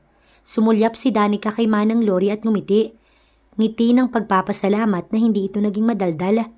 Welcome back, iha. Masaya ako para sa inyo. Wika ni Manang Lori. Hindi ko mapapatawad ang Katrina na yan. Iha, nakipag-usap na ang dad ni Alvin tungkol sa ikakaso kay Kat. At para mapadali na rin ang lahat, sisiguraduhin nating mabubulok siya sa kulungan, pati na ang mga kasabwat niya. Yun po ang nararapat. Nakangiting tugon ni Danica. Ang anak ni Danica na si Ali, nilalaro ng kanyang biyanan at ni Alvin, habang si Manang Lori ang naghahanda para sa dinner ay nasa kitchen. Masaya talaga ako nakita na kayo, iha. Kinikilig pa si Manang Lori. Masaya din po ako na lalo na nang maipakilala ko na si Ali. Kaya lang ang totoo, hindi pa po kami masyadong maayos ni Alvin tungkol sa magiging relasyon namin ngayong lumabas na ang katotohanan. Hindi na ba ninyo kayang maging masaya? Ayaw mo na ba, iha? Hindi naman po sa ayaw. Gusto ko lang naman pong mag-effort siya na kuhanin ang loob namin. Manang Lori, 5 taon po ako nagdusa. Nagpalakas at nag-alaga sa anak namin. Iniri ko po si Ali na halos mag-agaw buhay na ako. Mabuti nga po't ginabayan pa ako ni Mama at ni Arnold. Awang-awa talaga ako sa iyo, iha. Kung may magagawa lang ako ng mga panahon na yun, ginawa ko na. Ngunit ayokong pangunahan ka, iha. Alam ko na tadhana ang naglayo sa inyo, kaya tadhana rin na maglalapit sa inyong mag-asawa. Kasal kayo at walang makakapalit sa pwesto mo, iha. Ako na ang nagsasabi sa iyo, walang babaeng inuwi yung asawa mo dito. Walang babaeng kinalantari si Alvin dahil lang sa iniwan mo siya. Nag-focus siya sa trabaho, iha, at labis na nagsisisi na hinayaan kanyang umalis. Hinanap ka niya, iha. Pinayuhan ko na lamang siya na kung talagang kayo, magkikita kayo. Paliwanag ni Manang Lori. Si Katrina po ba hindi siya nilandi? Kasi sa pagkakaalam ko po, kaya niya kami sinira ni Alvin dahil gusto niyang maagaw sa akin si Alvin. Iha, mahal na mahal ka ni Alvin. Kahit paanong gawin ni Katrina, hindi siya binigyan ni Alvin ng atensyon o kahit maliit na interes. Kaya nga malaki yung galit talaga ng impokritang yun sa'yo. Hayaan mo naman ng Lori. Makukulong na po siya at mapagbabayaran niya na ang lahat. Mabuti naman. Alam mo bang yan talagang hinihintay ko? Ako rin po, Manang. Ngumiti si Danica. Tawagin ko na po sila para makakain na po. Lumabas siya sa kusina. Nakita niya si Ali na nakikipaglaro pa rin sa lolo at lola. Habang si Alvin nakaupo lang sa couch at nakamasid. Napasulyap ito sa kanya at biglang napatayo. Lumapit ito. May kailangan ka ba? Tanong sa kanya ni Alvin. Kakain na kasi. Pakitawag na sila para makapag-dinner na. Tumango naman ito at agad na sumunod. Hinintay na lamang niya ang mga ito sa dining area. Si Manang Lori, pinasabay na ni Danica sa kanila upang makapag-dinner na rin. Tumabi sa kanya si Alvin habang si Ali, katabi ng ina ni Alvin. Ako nang maglalagay sa plate mo. Wika ni Alvin bago kinuha ang rice at nilagyan ng ulam ang kanyang plato. Paborito mo yung pinaluto ko. Salamat. Mainit pa, love. Hipan mo muna. Kaya ko naman, Alvin, salamat. Ngunit mapilit ito kaya hinayaan niya na lang. Habang kumakain sila ay hindi siya mapakali dahil nakatitig sa kanya si Alvin. Baka naman matunaw ako niyan. Bulong ni Danica. Miss na miss kita, Danica. Pasimpleng sagot ni Alvin bago bahagyang umiti. Matapos kumain, igagayak na sana ni Danica ang anak niya nang magsalita si Alvin. Pwede bang dito na muna kayo matulog? Alvin, hindi na siya nito pinatapos. Danica, sige na. Nakikiusap si Alvin. Danica, iha, sabay ka na sa amin. Idadaan na namin kayo para hindi na lumabas pa si Alvin. Ang ina ni Alvin ang nagsalita. Maiwan na po kami. Dito na po muna kami matutulog. Sagot ni Danica na ikinaaliwalas ng mukha ni Alvin. Ngumiti ang ina ni Alvin sa kanya. Napakabuti mong asawa. Hindi nagkamali yung anak ko sa'yo, Danica. Sana magkaayos na talaga kayo. Wika pa nito bago nakipagbeso't lumabas na. Nag-request sa kanila si Manang Lori na itabi na lamang muna sa kanya si Ali na pinayagan naman ni Alvin at maging si Danica. Love, magpahinga ka na. Gusto mo ba masahihin kita? Alvin, hindi na. Pahinga ka na rin. Alam kong pagod ang isip mo nitong mga nakaraan pa. Gusto ko lang sabihin na pinapatawad na kita, Alvin. Matagal na kitang pinatawad at wala akong galit. Sadyang masama lang yung loob ko dahil nasasaktan ako. Naiintindihan ko, Danica. Pakiusap. Babawi ako sa inyo ni Ali, pakiusap, Danica. Oo, Alvin. Gusto ko mag-effort ka dahil hindi biro yung 5 taon. Hindi naman porket hindi ako galit. Maaari ka nang umabuso. Nais kong kahit paano manuyo ka muna. Araw-araw, Danica. Araw-araw ako manunuyot, hindi ako magsasawa. Pero Alvin, humarap si Danica kay Alvin. Hindi mo ba na-file yung annulment? Danica, believe me or not, nasabi ko lang yun dahil galit ako that time, pero hindi ako nag-file ng annulment sa kasal natin. Ayokong alisin ang apelyido ko sa'yo. Ngumiti si Danica. Napelyido ko sa'yo ang anak natin. Si Mama ang naglakad. Nakatabi sa akin ang marriage certificate natin at ang mga papeles na kailangan kaya nagawa ko siyang i-apelyido sa'yo. Sabi ko naman, hindi ko siya ipagkakait basta makita ko yung sinseridad mo, Alvin. Nagalit rin ako kaya ginusto kong saktan ka. Hindi ko kasi matanggap na gusto mong ipa-abort si Ali. Hinaplos ni Alvin ang buhok niya. Patawarin ninyo ko. Naging tangakot nagpalason sa babaeng yun. Alam kong hindi ito reason sa kasalanan ko dahil imbis na alamin, humusga agad ako. Kasalanan ko, Danica. At tatanggapin ko yung galit mo at galit ni Mama. Nasaktan lang din si Mama kaya nakapagsalita. Hindi ko masisisi si Mama dahil siya yung nasa tabi ko noong mga panahon na wala ka. Naiintindihan ko, Danica. Nagkansya ni Alvin sa noo bago niyakap. Ipahinga mo na yung sarili mo, Danica. Nandito lang ako at babantayan kita. Hindi na tayo maghihiwalay pa. Pumikit si Danica. Nais na rin kasi niyang magpahinga. Kinabukasan, maaga siyang gumising. Tulog pa si Alvin kaya madahan siyang umalis sa kama. Pagbaba niya, nakita niya na si Manang Lori at si Ali na nasa kusina. Napangiti siya bago bumati sa dalawa. Good morning po. Bati niya kay Manang Lori. Good morning, Ali. Baling niya sa kanyang anak. Ama, si Ninong po kaya kamusta na? Ali, busy si Ninong ngayon eh. Sabi naman niya dadalaw na lang siya. Tsaka pwede naman nating i-video call si Ninong. I-video call na natin, Mama. Natawa si Danica bago pinagbigyan ng anak niya. Napalapit talaga siya sa Ninong Arnold niya, no? Opo, Manang. Mabait po kasi si Arnold. Hindi naman ba nagparamdam? 5 taon, Danica. Pagbibiro ni Manang Lori. Hindi po, Manang. Si Arnold po, kaibigan po talaga yung turing niya sa akin. Wala pong motibo. Napakabuting bata. Alam mo bang bihira lang ang ganyang tao? Oo nga po, Manang. Sang-ayon ni Danica. Ninong! Natutuwang tawag ni Ali kay Arnold nang sumagot na. Ali, I miss you, baby. Kamusta kayo ni Mama? Nandito po kami kay Papa. Napakasaya naman pala. May happy family na si Ali. Natutuwa rin si Arnold. Danica, baka naman bumigay ka agad kagabi. Baka naman nagpadilig agad. Biro pa ni Arnold. Walang ganun, Arnold. Ngunit masasabi kong ayos na kami ng papa niya. Good for all of you. Kapag kailangan ko ng tumistigo, just call me, okay? Tumango si Danica. Sige na, baby Ali. Call you later. Paalam ni Arnold. Love? Love, nahuli na daw si Katrina. Sigaw ni Alvin habang kamuntik pang mahulog sa hagdan. Agad na gumayak si Danica. Iniwan na muna nila si Ali kay Manang Lori. Ayaw nilang pati si Ali madawit sa negative na dala ni Katrina. Kalma ka lang.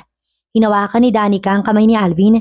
Bakas kasi sa mukha nito ang galit na tila ba naisaktan si Katrina. Focus ka sa pagmamaneho. Walang maidudulot kung magpapaapekto ka sa mga nakaraan. Nandito na tayo, Alvin. Oras na para maningil sa legal na paraan. Hindi tayo magiging katulad niya na kayang magpahamak ng tao para lamang sa gusto niya. Tumango si Alvin. Sila mami pa lang nagbalita sa akin. Nasa presinto na sila at sa ngayon, kinukuhanan na ng salaysay si Katrina. Sana lang, makitaan ko man lang siya ng pagsisisi. Napabuntong hininga si Danica. Mabilis lang naman ang naging biyahe nila. Sabay silang pumasok ni Alvin sa presinto. Nakita ni Danica na nakaposa si Katrina. May puwang sa puso niya ang dating kaibigan, kaya naman awang-awa talaga siya sa sinapit nito. Nakaposa si Katrina at magulo ang itsura. Hayop ka! Sigaw nito at akmang susugurin siya, ngunit hindi naman ito pinayagan ng pulis na makalapit sa kanya. Hindi rin naman ito makakapanakit dahil nakaposas na ito. Akala ko kapag nahuli ka na matatauhan ka na. Hanggang ngayon ba nagtataka ka pa rin bakit nangyari sa iyo mga bagay na to?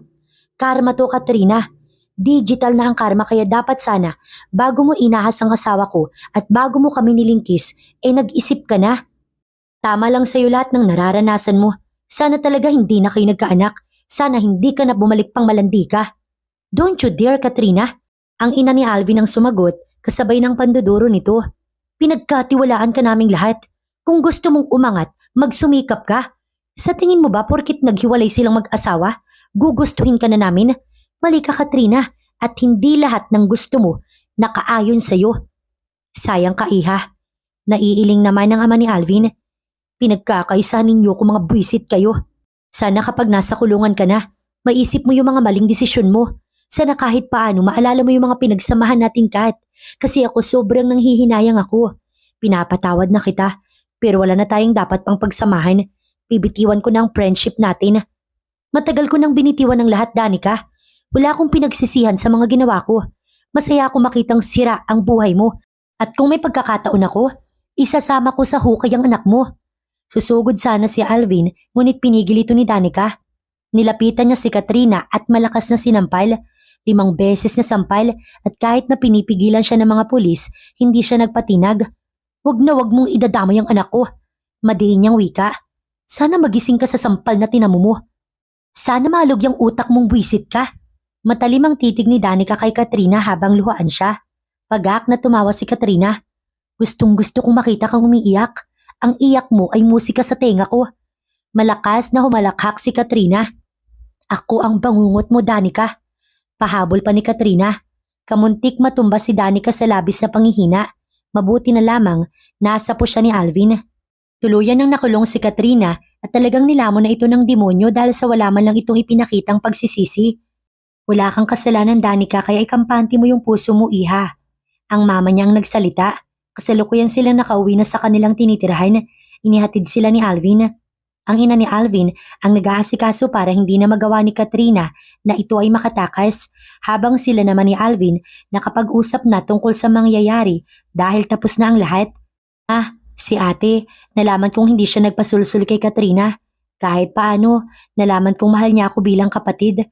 Gusto ko po siyang makita. Ako rin, anak. Gusto ko ring makita ang kapatid mo. Alam ko yung tinutuluyan niya. Sabat ni Alvin. Maaari ko kayong ipagmaneho, love. Baling ni Alvin sa kanya. Tumango naman si Danica. Isasama na ba natin ang ate mo dito sa bahay? Tutulungan ko po siyang makapag-aral para makapaghanap ng disenteng trabaho, mama. Ayoko pong konsentihin si ate. Hindi na po natin gagawin yun. Pero anak, may pamilya ka na. Dito ka pa rin ba tutuloy? Takang tanong ng kanyang ina. Pwede naman po tayo magsama-sama sa bahay. Mas gusto ko pong makasama kayo at ayoko pong nahihiya kayo sa akin. Asawa po ako ni Danica, mama, at pangahawakan ko po iyon. Pero ano bang pasya mo, Danica? Ma, pinatawad ko na po yung asawa ko. Napangiti si Danica.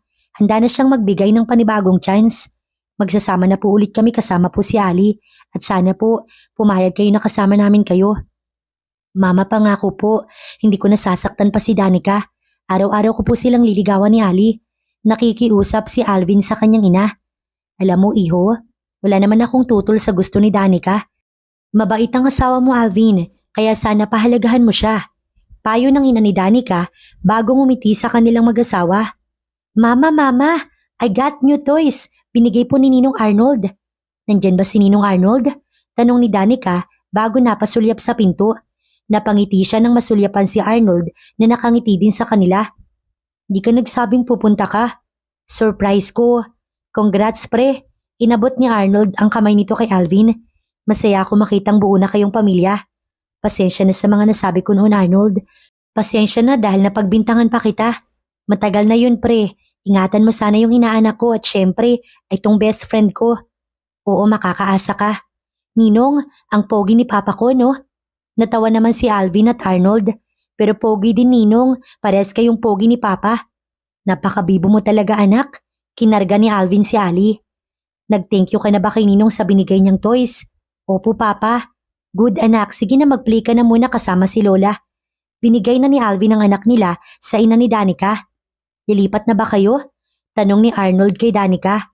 Oo, pero pwede ka namang dumalaw. Ayos lang naman. Malakas ka sa anak namin. Si Alvin ang sumagot. Salamat din pala pre. Salamat sa pagliligtas sa asawa ko. Tatanungin ko itong malaking utang na loob. Basta kayo walang problema. Nakangiting sagot ni Arnold. Natutuwa si Danica na maayos na ang lahat at sana wala nang sagabal. Sana maging simula na ito ulit para sa kanila. Sabi nga nila, kung para sa'yo talagang isang tao, hindi mo kailangan maghabol, hindi mo kailangan maging martir. Mas makabubuti pa rin talaga ang paglayo kapag alam mong wala ng pag-asa. At kung mahal ka talaga, eventually, hahanapin ka niya. Minsan, tadhana na ang nagtatakda. Sa buhay mag-asawa, normal lang hindi nagkakasundo palagi. Normal lang nag-aaway at hindi nagkakaintindihan. Pagsubok ang magpapatatag sa pagsasama ng dalawang nagmamahalan. Depende na lang talaga kung paano ito malalampasan at kung sino ba ang mas nakakaunawa sa sitwasyon. Sa bagay na yan, si Danica ang mas nakaunawa. Pinili lamang niyang lumayo upang kapag humarap na siya muli ay mas kaya niya nang ipagtanggol ang sarili at kaya na niyang malinis ang nasira niyang pangalan.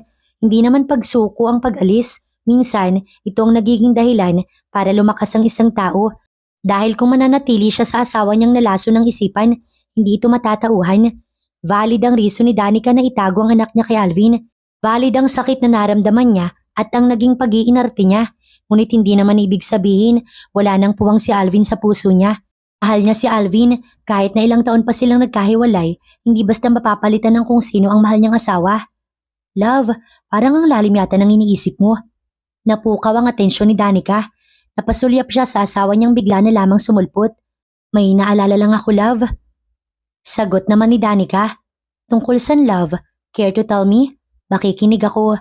Love, wala kang kasalanan sa naging desisyon ni Katrina sa pagkitila sa buhay niya. Choice ni Kat na kitili ng sarili niya. Oo nga pala, ilang buwan pa lang na nakakulong si Katrina. Binawi nito ang sarili niyang buhay sa pamamagitan ng pagbibigti. Halos isang linggo nang wala sa sarili si Danica dahil sa piniling direksyon ng nasira niyang kaibigan. Maayos ang naging libing ni Katrina dahil inasikaso niya ito. 3 taon na ang lumipas, ngunit sa tuwing binabalikan niya ay sariwa pa rin ang mga alaala sa kanyang utak. Don't worry love, ayos na ako, sige na, makipaglaro ka na kay Ali. Hinagkan ni Alvin ang noo niya. Kapag nagising na si Baby Dylan, tawagin mo ko. Ako naman na mag-aalaga, love. Tumango siya sa kanyang asawa. Nagkaroon nga ulit sila ng baby ni Alvin, kapapanganak lang niya. Nagplano kasi sila na wag na munang sundan agad si Ali, kaya ngayon pa lang ulit sila nagka-baby. Sa ngayon ay masaya sila. Ang ina ni Danica ay ang siyang nag-aalaga sa anak ng ate niya. Ang ate naman niya, patuloy pa rin na nag-aaral upang makamit ang kursong pangarap. Naging maayos naman ang ate niya. Ngunit ang ina ni Danica, hindi na muling nag-asawa. Nagtuloy-tuloy ang kanilang kasiyahan. Si Alvin ay palaging sila ang priority kahit pa chairman ito sa company ng biyanan niya. Nagkakatampuhan man silang mag-asawa, hindi na malala. Tunay ngang napatatag sila ng pagsubok na nagdaan sa kanilang mag-asawa.